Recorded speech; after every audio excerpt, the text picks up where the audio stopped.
ভারত অস্ট্রেলিয়াকে পেছনে ফেলে চ্যাম্পিয়ন্স ট্রফিতে সবার উপরে বাংলাদেশ। আইসিসির এবারের আসরে টাইগারদের বহরে আছে এমন বিশেষ কিছু যা নেই অংশগ্রহণকারী বাকি দলগুলোর, যা সেমিফাইনাল নিশ্চিতের লড়াইয়ে আত্মবিশ্বাসে অনেকটাই এগিয়ে রাখবে শান্ত বাহিনীকে। কিসের ভিত্তিতে সবার শীর্ষে চোখ এই বাংলাদেশি সাংবাদিককে কি বলবো সেটা নিয়ে এখন মনে মনে চিন্তা ভাবনা করছি।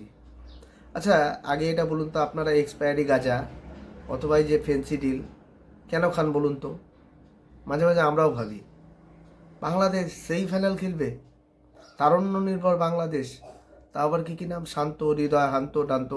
যাই হোক, আগামী 50 বছর বাংলাদেশ কোনো টুর্নামেন্ট জিতবে না, লিখে রাখুন।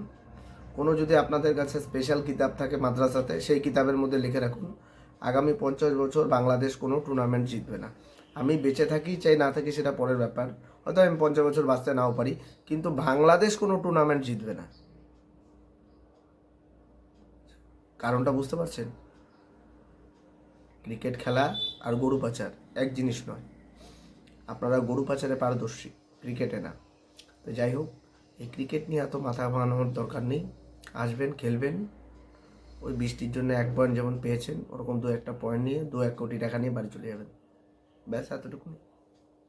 ক্রিকেট খেলা তোমাদের কাজ না, ভিডিওর মাধ্যমে বলছি। এবং এমনি বাংলাদেশকে আমি খুব ভালোবাসি, বাংলাদেশকে নিয়ে আমি খুব ভিডিও তৈরি করি। তো যাই হোক, এর থেকে বেশি কিছু বলবো না, হয়তো তুমি